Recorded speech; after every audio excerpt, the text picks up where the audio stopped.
Hey there, Shalligators.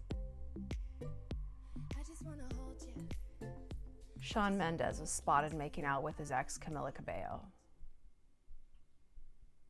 at Coachella, where dignity goes to die for a variety of reasons for anyone who passes through the gates. And it seems that these two are no exception. What is going on? This couple broke up a year ago. Our long national nightmare seemed to be over. That Shawn and Camila, a couple that, look, we've done a lot of videos about them and the psychology of their relationship, that she was actually a hurt locker for Shawn. But I'm sorry, he was just so hot. And she seems real, so nice. I'm sorry, we're going to talk about it. We're going to get into it. I'm going to read some of your guys' suggestions because as I film this, as usual, I have no idea what the topic's going to be, but it usually will present itself, okay? So we're going to get into this. We're going to talk about something involving exes. The thing that's always on so many of our minds. You know, the number one thing a woman fantasizes about when she is an ex. Very, very interesting. So we can all say that exes are on our mind and sometimes other parts of our body at all times. But before we get into it, reminder, follow me on Instagram. I am giving you an insider view of my trip to Paris with some fun history captions and some reels. I'm just trying to do a little bit more on there and show you some glammy things that I'm doing. But if you want to get an even more insidery look at my life and some of the stuff we talk about here, some of the psychological things, evil things, slutty things, wise things, join the Shalontourage. It's our little internet community. You get a ton of bonus content. Every week you get access to the hookup tutorials, my Appy Endings course, Evil Week, all sorts of good stuff. Plus you get to be on chats with other Shalligators, bond, make friends. So many people have gone and visited each other. So if you're looking to make friends and maybe you live in a place where that's not really possible or it's just difficult, because I get it, making friends is super difficult. The Shalontourage has got you. Okay, let's talk Shawn and Camila. Oh God, I just, first of all, I know you guys are dying for a Joe Alwyn Taylor Swift video. That was supposed to go up today, but because of these two dicks, we're gonna have to do that tomorrow. I'm sorry. This is just breaking news. I'm just continually surprised, first of all, that anyone is still going to Coachella. Like, it is a garbage fire douche fest. I remember once, several years ago, I was flying from New York to LA because I was coming home to visit my mom. And it was like right before Coachella weekend. It was like the day before it started or something. And the whole plane was filled with douchebags from New York going to Coachella. Like every nightmare trash goose you can possibly imagine was on that flight. And all the overhead space was filled up with their dumb hats. And I remember thinking, because we hit a bunch of bad turbulence, I thought, you know what, if this plane crashes, honestly, good. I'm willing to go down with the ship to take all of these assholes out with me because nobody on this plane needs to be alive. God, it was just the most obnoxious people in the world. Coachella just seems like at this point, like the only way I would go is if a brand paid for me to go and like took me and it was like all VIP and whatever. But don't we just love when influencers do that and they have a shitty time and they're posting about it? They're like, the lines are so long and it's dusty. And we're like, ah, it's just like the best. So listen, if I went, even if I had a great time, I would say I had a bad time to give you guys something great and watchable. I'm so generous. Am I the Nelson Mandela of influencers? No, that's Meghan Markle. She's already cornered that market, so there's really nothing I can do in that space. Okay, so these two were caught Frenching at Coachella. They looked kind of drunk, but you know how they looked? They looked stupid. You know why? They were both wearing cargo pants. Hers were considerably lamer than his. I mean, there's like a trillion pockets. They look like they're from Wet Seal 98. But like the bustier that she's wearing or whatever this thing is supposed to be, it just doesn't look like it fits. So pants with a shitload of pockets on the legs. Why? Why? What are you putting in there? Your hopes and dreams? Your sex appeal? Your dignity? What the fuck goes in there? Cashews? I don't know. But all I do know is that I've never put on a pair of pants and been like, I wish there was an element to this garment that made me look, I don't know, 4 or 5 inches wider, like at the knees. I don't get it. And Shawn, you know what? You're on my shit list too. We can't just say that this is Camila's fault. No, it's not. You're also wearing these, well, let me put it this way. I had a room in my house painted. 2 months ago, the guy wore almost this exact same outfit.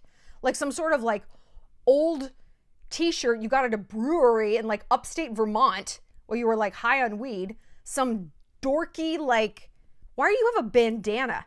I guess it's dusty. And these like painter pants with, what are these shoes? They're like cream colored are these Skechers?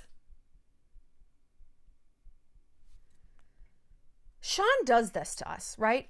He lives his last fuckable day. He wears like pleated pants Michael Scott fished out of a bin in that one episode. And then somehow he like pulls it out of the fire and then he's running around shirtless and you're like, oh my God. And then he's back to the weird outfits. Like, do you know any straight men? Like, do you know any straight, well, actually, no. Do you know any gay men? I don't know. Who do you need to take you shopping? Is it a straight man? Is it like a Dartmouth D1 lacrosse player who's like, bro, this will get you laid. Let me show you how I fit. Or is it like a gay guy? I don't know, Shawn, but I think left to your own devices, you can't dress yourself. Is this a Canadian thing? So they were spotted Frenching.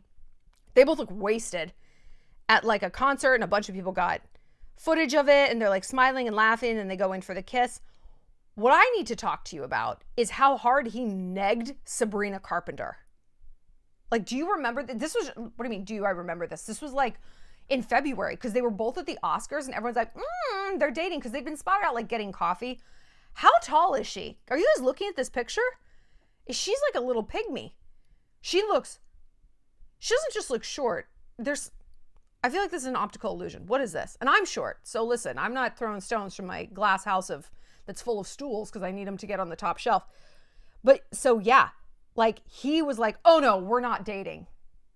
And I feel like they hooked up and she's like, because she was like playing all coy about it. You know, when people play coy, it's because they want it to be true or they're hyping it up for publicity or whatever. I've never played coy when someone's like, are you dating Guido the pig boy? I'm like, no, I'm not. Nope. But she was like being a little saucy about it. And he's like, no, we are not dating.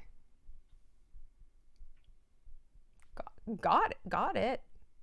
Shawn, got it.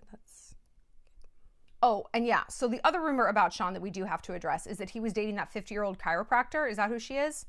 Honestly, seems to kind of be the best horse in his stable right now. But they're not dating. Doesn't she have a fiance or something? I don't know. That rumor kind of like slithered away, but they do seem to be a little bit handsy, but can you blame that woman? I cannot blame that woman. Why would you want to be a celebrity chiropractor if you can't just randomly fondle people like Shawn Mendes? I love it.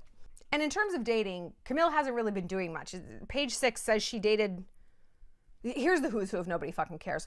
Lox Club. Lox, L-O-X, like what goes on a bagel, okay? CEO Austin Kevich.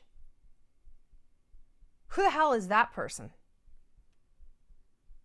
Oh, he looks like a real doof.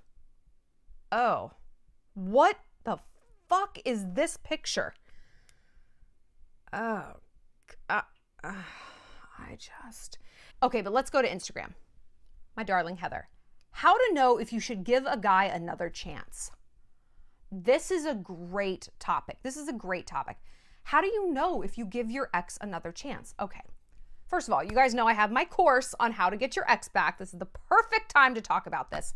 I'm going to take you through exactly what you need to do during a breakup and after to rebrand yourself, reframe the drama from a relationship. And actually, if you had a dramatic breakup, you're going to have an easier time of switching how he feels about you than if you guys have had like a cool, respectful breakup. Hand to God, I will tell you exactly how to do it. You can click the link in the bio. Save a little bit of money. It's great. You get lifetime access too. Okay. How to know if you should give a guy another chance. First of all, you have to understand what went wrong. And this is something I take you through in the course. I call it the autopsy, the emotional autopsy. You can't change what isn't acknowledged, right? You can't treat what is not diagnosed. So if you don't understand why a relationship went wrong, then no, don't give a dude another chance. And listen. It's going to be easy, nay, fun, to sit and say, oh, I know exactly what went wrong. He was a fucking douchebag and hated this. You're going to have a lot to say, many different bullet point lists, tons of notes in the app about what he was doing wrong. But what were you doing wrong, girl? Nothing. I wasn't doing anything wrong. Okay, let's say that that's the truth. Let's say that that's the truth. Maybe you were dating a guy who was a cheater. Maybe he was a loser. Maybe he was a fuckboy and he never committed. Maybe he was a clown. Who was it that was buying tickets to the circus every day though? Oh yeah, no, that was you. No shade. I've been there. I have been queen clown, queen of the front row clown fan club. Absolutely. And it was only when I acknowledged that that's what I was doing that I was able to fix it. Because what I was doing otherwise, when it was him, you know what I was? I was the victim. It was a victim narrative.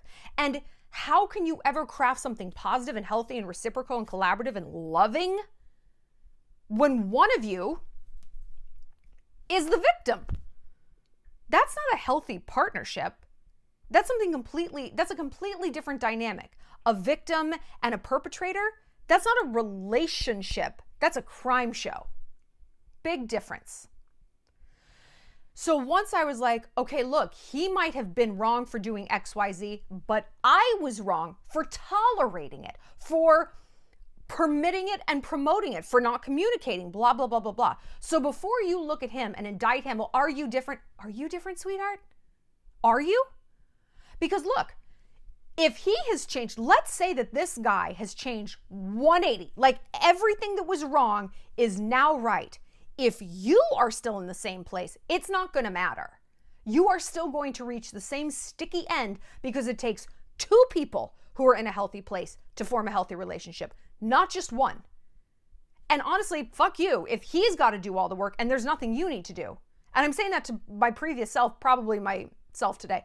Fuck me. Like, how dare any of us think that work is for one person and sitting there in judgment and nagging and self-righteousness is for the other?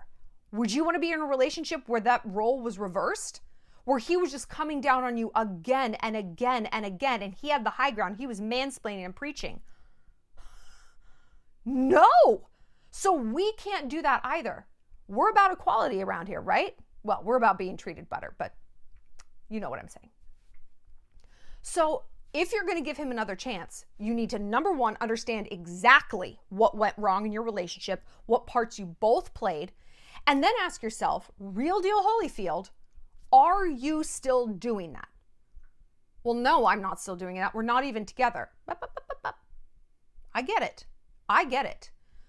When I dated a boy who cheated on me almost relentlessly, and listen, I didn't know. And when I found out, I was out. And I would look back, if I was talking to me then, and we were having this conversation, it's like, are you still doing the same thing? Well, no, I'm not dating him, so I'm not getting cheated on. That's true. But are you still sticking your head in the sand about red flags? No, I'm not dating him. You don't have to be dating a douchebag to be ignoring red flags other places in your life. Do you have red flags with friends? Do you have red flags with your finances, with your diet, with your family, with your work ethic, with your cleaning habits? We cannot tell ourselves that there is only one part of our life that's sick. It doesn't work that way. You don't get the flu just right here, just in your head, just in your chest. You get it everywhere. So if you aren't pulling back and saying the dynamic that was at play in this toxic relationship, or not, even if it's not even toxic, it just didn't work out, that existed in that sort of vacuum, and I cut that cancer out and now it's gone. That's not true. That's not true. That might have been the splinter, like where it entered and the pain point, right? And so that might have been the biggest instance of that, where you're burying your head in the sand, let's say, for example. But I guarantee you it was happening in other places. Why? The power of proximity. Laziness, for a lack of a better word. You just get used to that shit. You get used to burying your head in the sand over a guy, and then it gets real easy to bury your head in the sand about almost everything else. That is now your modus operandi. That's how you move through the world. It's what's familiar, and we as humans don't pull ourselves towards what makes us happy. We pull ourselves towards what is familiar, and therefore, what is easy. What sort of doesn't disrupt the path of least resistance, right? Even if that behavior is bad for us, it's wild. So ask yourself, are you essentially the person that you were then when you dated that guy? Or are there some things you can do to clean up your side of the street? Have you already done that? Like, I can look back on people, because I get back together with my exes a lot, you know? More than I should probably. I mean, I'm not doing it as much, but historically, like, yeah, guys have always come back to me. My exes always come back. And so I've gotten used to asking myself, not just is he different, but am I different?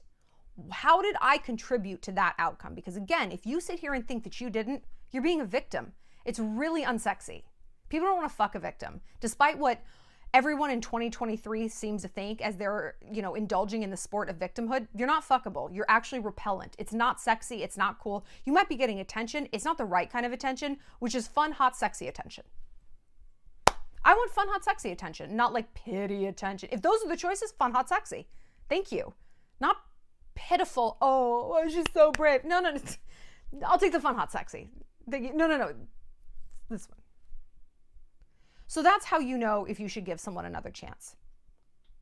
Another way to know, are they asking for another chance?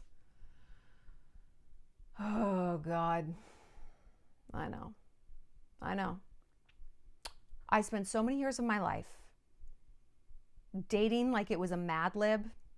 You know, Mad Libs, where it's like, I took the insert noun here and the adjective and the verb and whatever, and you put in words and it comes out wacky. It's wacky. I was doing that with dating. I was taking a whole bunch of words like I'm sorry and I'll do better and baby I love you and I miss you and it'll be different this time. And I peppered them over a dynamic. You know what? He wasn't actually saying them. You know what people say when they're sorry? I'm sorry. You know what they say when they want you back? I want you back. Yeah. If they're not saying that, that's because they don't feel it. I went through this recently with someone that I dated. And man, if you're in the Shallon, you know exactly who I'm talking about. I missed him so much. I was miserable for like 2 months. And he came back. And he blew it so fucking hard. I told him, I was like, I can't remember the last time I saw a dude blow it this hard with me, but you are. Because he wasn't saying, I missed you. Like he was not making a bold declaration.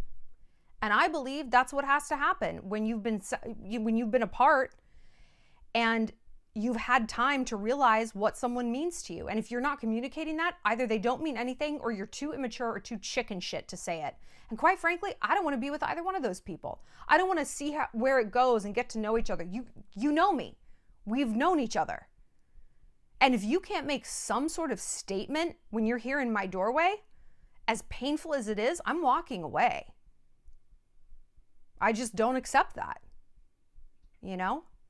And that was kind of a radical shift. Like in the past, younger me, I would have absolutely given that a chance. Oh, we just need to see where it goes. No, we don't. Because where it's going to go is to my bedroom and to my heart and then to my brain and my anxiety.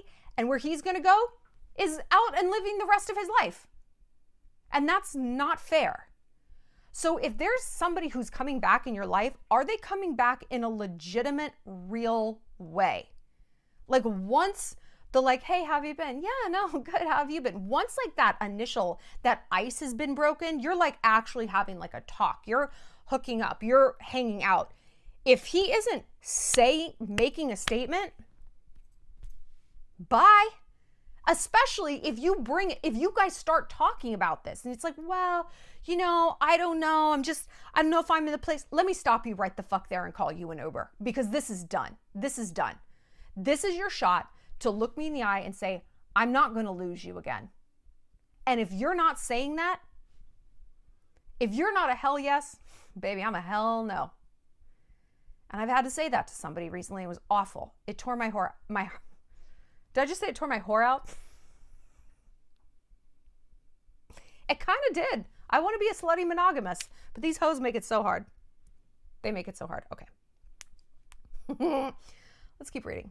Another topic. Wow. They're just like me. Keep going back to my ex. Oh, brother. I have no words besides, Shawn, move on from your Hurt Locker. Okay. We've talked about this before, that Camila Cabello is Shawn Mendes' Hurt Locker, not the other way around. Now, we're girls here and are gays, but we're used to thinking about Hurt Lockers as like, it's a guy, right? Because that's the whole thing with the Hurt Locker. It's somebody you imprint on because yes, you want to date them, but you also want to be them. You want to, there's something about them that you look up to and admire. And when it's in the opposite sex, you don't know how to compute that as anything other than like obsessive love. And Camila was Shawn's Hurt Locker. Wait, what? So they met. He opened for, what was her group, Fifth Harmony? And he was like 16 or so, I don't know, he was super young. And he was like completely new to the music scene. And I've interviewed her. She has a lot of self-possession. She does. She really does have like an it factor. I mean, I hate to say this compared to the rest of Fifth Harmony. She moved like a pop star. And I don't just mean dancing. Like she moved through life. Like she was like, I'm fucking special, right? She looked like a pop star. She carried herself that way. She had a lot of confidence. And the rest of the band, besides Normani, I can't name one person in that band. Like they just kind of all fade into the background. She had it. And I think he saw how confident she was in this place where he was not confident, and he imprinted on her. Isn't she older? I don't know. But she was older in terms of her experience in the business. And that was very, very magnetic to him. He kind of latched onto her.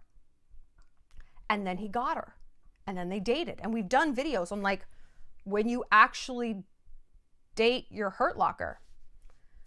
I'll tell you that I recently had the opportunity to date my Hurt Locker. And I wanted like nothing to do with it. And you know, if you had told me that before, like in the middle of the madness, like there will come a time when you can have this boy and you're not going to want him. Be like, oh, okay, will that be before or after the 7 plagues of the Bible and the apocalypse? Like, what? That will never be the case. I will love him forever.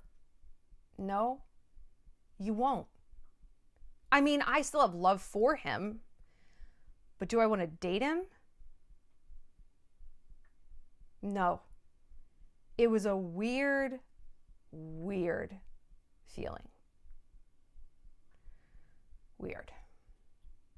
Things change. And I wonder if they've changed for Shawn. I wonder if she is still his Hurt Locker. I can't.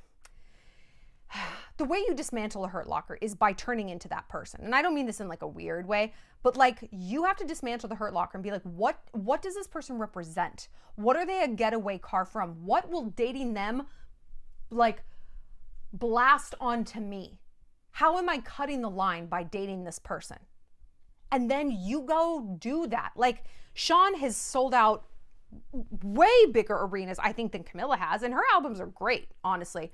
But like her career is, I don't know, doing whatever. I think Shawn is the bigger star, right? I think arguably Shawn is the bigger star now. Does he still feel this way? Is he still Hurt Lockery over Camila? I don't know. But maybe he needs to get back together with her for a minute to be like, oh, spell's kind of broken. But you'd think that would happen during the 2 years they dated. I don't know. I don't know. I really don't know what's going on. Okay. Do we think he's gay? That's the rumor on the street. Nah, dude, he's not gay. He's not gay. There's literally no evidence that. Like, why would he be doing this drunk at Coachella? Like, he's not gay. And the gays only claim the attractive people. They're not like Jonah Hill, Morgan Freeman. Like, they're not after anybody unattractive. You notice that? Lena Dunham. Keep her. I'm reading this just because I love the verbiage. How to let go of an old flame, aka not running back to a douchebag/baguette. I have never heard douchebaguette. I just spent 10 days in Paris. The puns I could have been using. Damn it. I don't even know the question. What was it? How to not keep running back to a douchebag at the first chance you get. Well, I think we kind of have covered this. It's like, what does this person represent? Because when we can't let go, I can't let go, that's because it's not just this person, it is what they represent. They are an emotional getaway car. And it's really, really, really important to look at when you keep running back to them. When do you keep running back? What is triggering that? Is it alcohol? Why are you drinking in the first place? Are you drinking to forget your stress at work? Are you drinking because you're stressed living with your family? Are you feeling like your life isn't going anywhere? Like, there is something fueling you sending that text.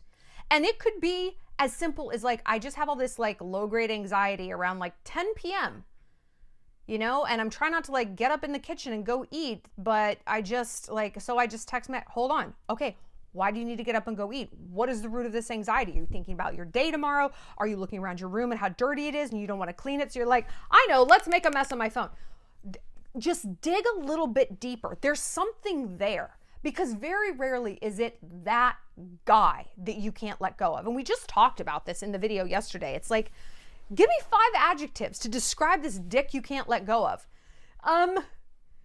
He's you can't, is it his truck? No, girl. Like, that means that there is something deeper there. It doesn't mean that there's nothing there. It means there's a lot there, but you're just not really focusing on it in the way that's going to help you dismantle it and gain mastery over those feelings. But if you can truly spend 5 minutes, and I'm telling you, this is literally all it takes, 5 minutes to do that kind of emotional autopsy and be like, what is this about? When did I imprint on this person? Who was I then? What was going on in my life 6 months ago or whatever it was? And am I still there? Because that's what I realized with my Hurt Locker. I was just used to loving him. It's like, we'll never really break up. We always go back to each other. It was like a habit. And finally, I'm like, I am not in the same place that I used to be. And I don't think he is either. So why, if I'm not in the same place, why am I engaging in the same behaviors? Like, let's think about that literally. I used to live in New York City. Now I live in Montana, okay? In New York City, I took public transportation everywhere. That's what you do. You take the subway, you take the bus, whatever. I moved out of there. Am I still like taking buses around Bozeman? No, I drive. I have a car. So yeah, why would I do the same thing? I walked everywhere in Manhattan. Do I walk what? No, man, everything shifted. And yet we can see that so clearly and so obviously with no emotional attachment. I moved out of the place I was in. I'm someplace else. I act differently. I was in the mountains. Now I'm in the beach. I left my snowboard at home. This is not a difficult equation. But when it comes to something emotional, we're like, oh, what? We can't get our fucking head around it. Why? Why? Places are places, whether they are physical, they're New York City, they're Bozeman, or they're emotional. Are you still in that place? If not, why do you keep acting like it? Because ironically, the more you keep acting like you're in that place, that actually makes it true. You are still in that place. We see this with a victim narrative. I was talking to a guy that I'm dating, Henry, if you're on the Shallon Trash, about this. We were talking about people who like always have a sad song to sing, and it's like the same song and they sing it to everyone. And we were just like, you know, if they could look at their life and be like, that's really, like, that sucks that I grew up poor or something, but I'm not in that place anymore. So why do I keep going back to there and staying in that poverty mindset, that abused mindset, whatever? Why don't I shift? And why don't I just look the fuck around and be like, hey, things have turned out really well. I'm not that person anymore. That's where I came from. It's not where I'm staying. I've moved on. But they don't. So essentially, I was like, you might as well go back to that place. You might as well go back to someone abusive. Might as well be poor. Why even try if mentally you're always going to stay there? God is trying to move you forward. The universe is trying to move you forward. Are you the one staying stuck? And these dudes, part and parcel of that. Oof. Here's a great one. How to not cave to temptation and nostalgia. Nostalgia is the most dangerous emotion by far, because nostalgia is a liar. Nostalgia is the great rebrander. Nostalgia is the great, I don't know her. No. Because what nostalgia does is slough off anything bad from an experience or a time in our life and not just laser focus on the good, but amplify it so that it absolutely blocks out the sun. It blocks out logic. It blocks out correct memory, everything. And it certainly blocks out the present. It blocks out the present tense. You stay stuck in the past. I'm a big lover of nostalgia. I mean, I'm like Taylor Swiftian about how much I love nostalgia, and not even how much I love it, how susceptible I am to it. Because I've lived a really good life and there's a lot of bittersweet memories. Like when I go back to New York City, I hate to say this, but I have almost always had a panic attack every time I've come back. There's been one time since I left and moved to Montana that I've been like, I was actually okay this trip. I will just become completely overwhelmed because it's so much nostalgia in literally such a small space in like 3 square miles. And nostalgia sucks because it walks hand in hand with the Hurt Locker. Like if the Hurt Locker isn't enough to get you like down bad, nostalgia's like, here I am, I can help. Yeah, this is gonna be great. So I think it's important when you're feeling nostalgia, like get really, really, really granular about what is fueling this.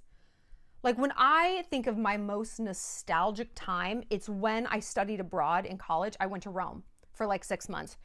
And when I came back from Rome, I mean, I was absolutely destroyed to leave. Like it was so painful. It was unbearable to be back in not just America, but my small conservative little country town that I went to college in, Cal Poly, San Luis Obispo. Now, ironically, I live in a small country town, but at 20, I wanted to like bust out and see the world and cosmopolitan, rah, rah, rah. And I was so happy in Europe and I was fucking miserable when I got back. And for years, I mean years later, like a decade, when I would think about Italy or see something Roman, I would just be like, oh, like I would just crumple. It was so painful for me. And finally, I'm like, I have got to get a grip on this. Like, I can't live like this. Because what I'm doing is I'm living in the past. And I was living a cool life. I was in New York City. And I was like, what is it about Rome and that nostalgia that is so powerful to me? What was so powerful about that experience? What was so powerful about that experience? And I'm like, oh, well, I was on my own for the first time and I had reinvented myself. Like, not reinvented, but like whoever I was to my sorority or whatever, none of that mattered. These were all completely new people and I could be who I wanted to be. And I could change that day to day. I was in a big city. I was focused. I was learning how to survive in a city. And I felt so alive. And I had this light bulb moment as I sat in my New York City apartment. That's exactly what you're doing right now, girl. You're on your own. You've reinvented yourself. You can be anybody you want to in this city. It's a hard city to figure out and you're doing it. Hello?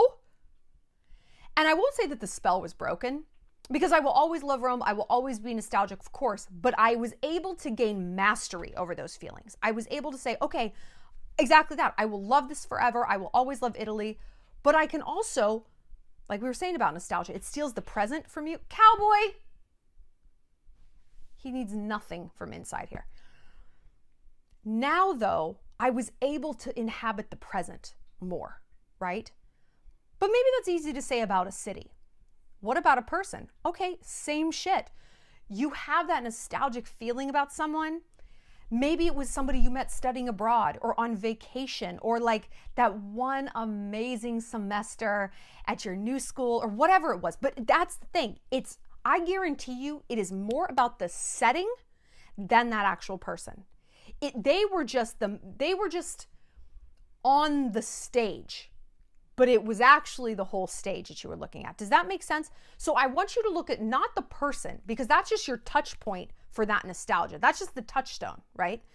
It was actually the circumstance that you're feeling some type of way about, and dismantle that. What about that circumstance how does that tug at your heartstrings so much, right? Here's a song example. Taylor Swift's song, "'Tis the Damn Season." It's about her going back to her hometown for Christmas and seeing/hooking up with her ex, her hometown ex. And that is the perfect song that describes the reality of nostalgia, because yeah, maybe it was that guy. In her song, she actually doesn't talk a lot about my feelings for you and I loved you. It was more like all of these elements of our hometown. We're behind the church in your old truck, and you know when I'm faking a smile. And as compared to my so-called friends who'll write books about me if I ever make it, and I'll go back to LA and blah. So it's the juxtaposition of this wholesome life that's familiar and trustworthy versus the vapidity and bullshit of LA and her life now, right? That's what nostalgia is. It's not about this dude. It's about the world. And not just about this world, how it relates to her current circumstances. We feel nostalgia the hardest when it's the most opposite of where we're currently at. That's when nostalgia really has us by the throat. So if you're feeling it, ask yourself, what about those set of circumstances feels so completely different than where you're at now? And how can you flip it and flip into that? How can you get a little bit of that? Because it's not always about the dude. I know, because I've had guys who are my nostalgia dudes, not even hurt lockers. I think a nostalgia dude is maybe like a rung below. Who knows? Maybe it's a rung above. I'm not sure, but it's not exactly the same thing. And I've gotten back together with them and I'm like, it's not the same. Like, we had an amazing fling on vacation and then I went to visit you in Seattle. Not the same. The magic isn't there, because it wasn't ever about him. It was about the whole thing, him included, but he was actually just a part of it. And you have to take him out of that circumstance to be like, oh yeah. Like, notice Taylor Swift's song isn't the guy from my hometown and we met up in Nashville for a weekend, or we went to Grand Cayman and had a fling. Like, that's not it. He's there in that world. He's just the thing that she can focus it all down to and have sex with, right? That's how nostalgia works. All right, Shalligators, I think that's a good place to stop, because I feel like we're gonna see more of this. Coachella, isn't it another night? I don't know, dude. Feels like it goes on forever. I know it's a whole other weekend, but usually people, I heard the first weekend is the cooler weekend. I wouldn't know, because like I said, I'm not a trash goose and going to Coachella. I just love this new phrase I've come up with, trash goose. It's like the whisper goose, but it's a trash goose. So, if you want some help getting back your ex, I can tell you exactly how to do it. I've got my course. Click the link down in the bio. It's hours and hours of videos, worksheets, bonus stuff. I walk you through it all. You know I got you. All right, Shalligators, we're going to be back tomorrow, unless something else happens, with Taylor Swift and Joe Alwyn, the breakdown of leaving a long-term relationship. I'm going to tell you how to deal with it if you wanted the breakup, and if you didn't. You know I got you. All right, I'll see you later, Shalligators.